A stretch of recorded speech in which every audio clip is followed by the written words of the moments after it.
actually obliged to say, buckle up, everyone. It's showtime.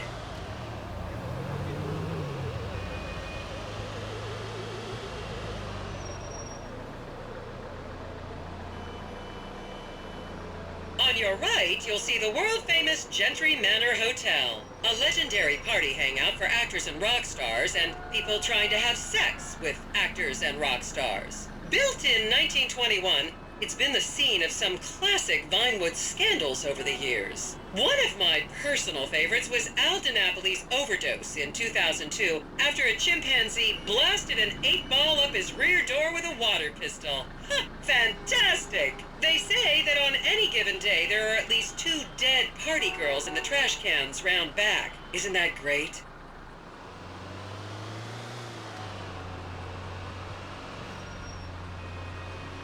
Okay, smartphones at the ready, celeb spotters. We are now approaching the legendary nightclub, the Dungeon Crawler. Opened in 1996, the club is famously owned by actor Bruce Spade, who has a custom-built, elevated VIP table so that he looks the same height as everyone else. It remains one of Vinewood's hottest night spots for the rich and famous to do drugs and date rape impressionable fans. Play your cards right, and that could be you! The Dungeon Crawler was in the news again recently when comedian Morgan Chester allegedly ran over a doorman in his SUV for not laughing at one of his jokes.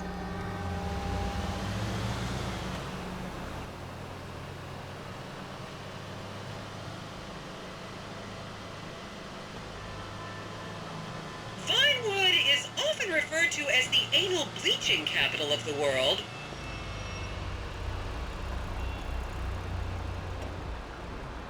Oh, and now a treat for you closet glam rockers on board. We're coming up to the infamous Tequila La Rock Bar. Back in the day, this was a restaurant run by the mob until it got shut down over the Adam's apple in the soup controversy of 1982. It reopened as the Tequila La Bar in 1983 and soon became a mecca for hair metal bands and fans from across the country. It's rumored that the Love Fist song Dangerous Bastards was written about a night they partied here on mescaline with some transgender twins.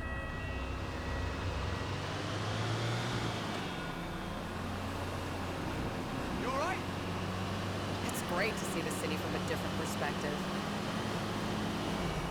Now, this house up ahead is one of the many private residence of action movie director Mark Fostenberg. Fostenberg still maintains he was out of town when a 15-year-old Mexican girl was found dead in his pizza oven in 2007. The case was settled out of court and all charges were dropped. The girl's family now live on the next street.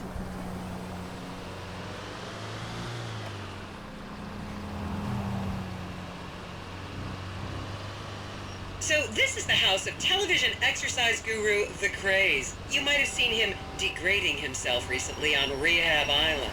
Do any of you remember the 80s? Huh, strange times. People didn't go to the gym back then. They did jumping jacks in front of the TV and leg warmers and headbands. The Craze swapped his gold lame leotard for a crack pipe in the 90s, but is reportedly now clean and in the best shape of his life. That's Vinewood's code for he's trying to make a comeback.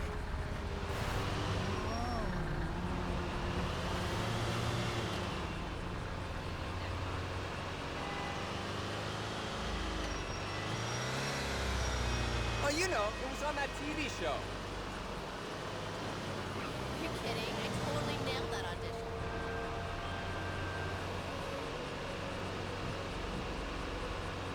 See, I wasn't even knowing about that. This is the home of celebrity wild child Martha Turn. Daughter of 70s comedy star Joni Turn, Martha spent her teens partying on booze, her early 20s partying on coke, and her mid-20s staring at her shoes on heroin. Her tell-all autobiography about the difficulties of growing up really rich in Vinewood only sold 30 copies last year. No way! All right.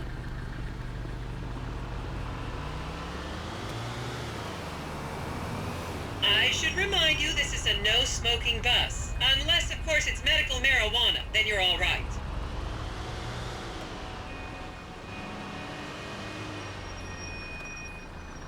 This city gets a really bad rap. It's not shallow at all.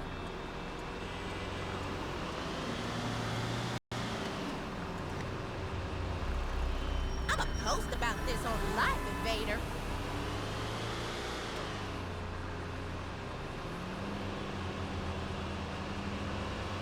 Oh, that's lovely. Just up ahead is another place to see and be seen in Rockford Hills, the Richmond Hotel. An iconic entertainment industry hangout, sleazy producer types have been promising to make young girl stars here for over 100 years now. Not gonna lie, I did some shameful things in that lobby bar in my youth, but I've put that period of my life behind me now.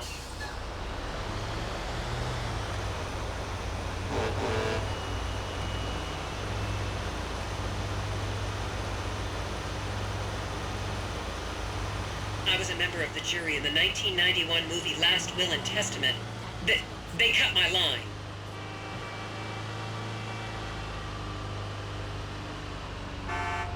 This is the best tour ever.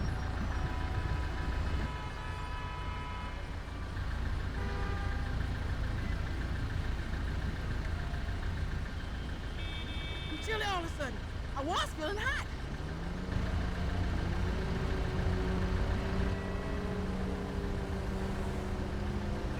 I didn't realize that so much has happened here.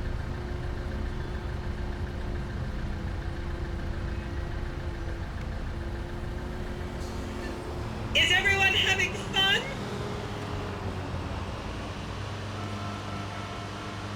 Now I've seen everything. Here you can see the landmark Weasel Theater, which was opened here in Morningwood in 1930. Some of the biggest movies in history have premiered at this theater, including Blue Blood, Shoulder of Orion, and The Many Wives of Alfredo Smith. You might remember the controversial premiere of the gladiator comedy Lions and Donkeys in 1984, when star Chip Hampton walked up the red carpet with two slaves in chains.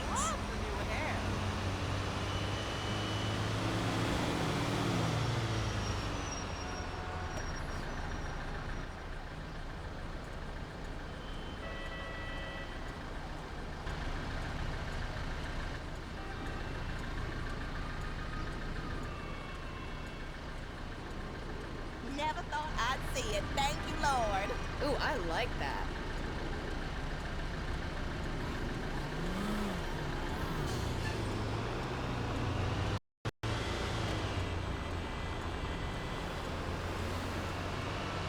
Beautiful. Hey, girl. Cross my fingers. I'll be an auspicious day. Don't get me started! Count yourselves lucky, my prescription just got renewed this morning.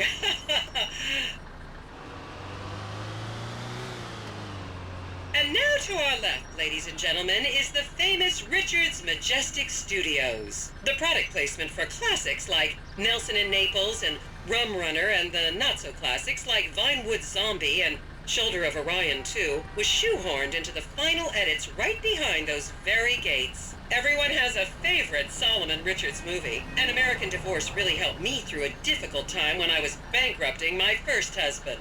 Oh, come on, don't people in the Midwest watch movies? You must have seen Defender of the Faith. No?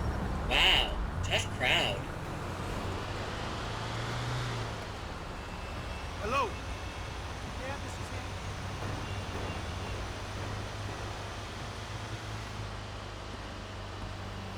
I wonder, is a bathroom close by?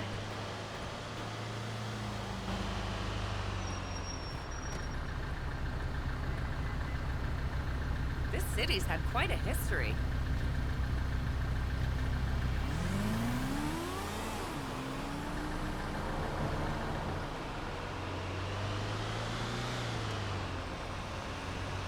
I've been wanting to come here all my life.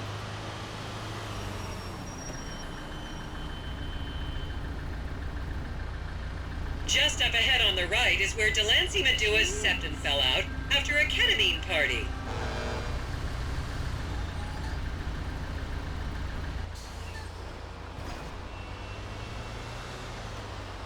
Well, I'm really enjoying this.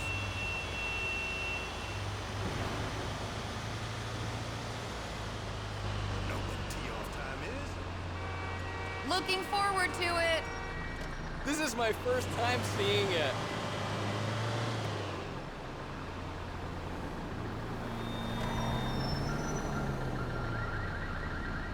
I'm feeling hot. Anybody else feeling hot?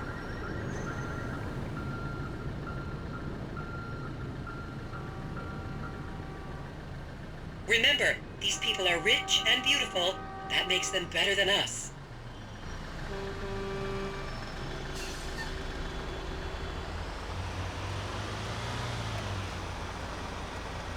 You think you really know a place until you go on one of these.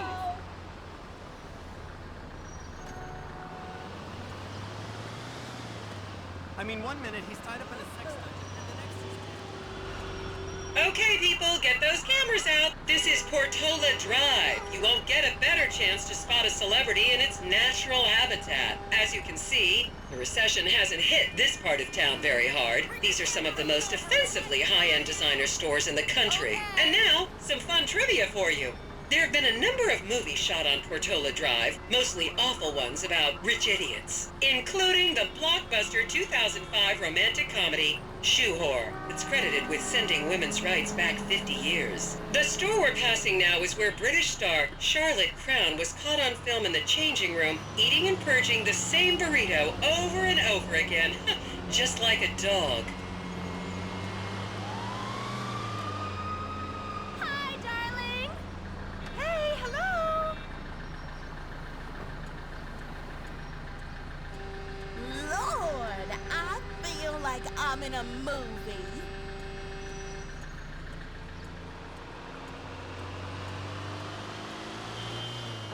This is the Epsilon Center. Anyone with red hair, please cover it for your own safety. If you really want to meet a famous celebrity, this place is packed full of them. Take an introductory course. It changed my life.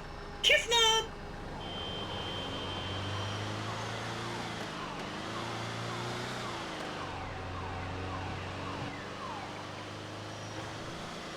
Keep those cameras out and fingers on the trigger. Celebs are skinny and fast.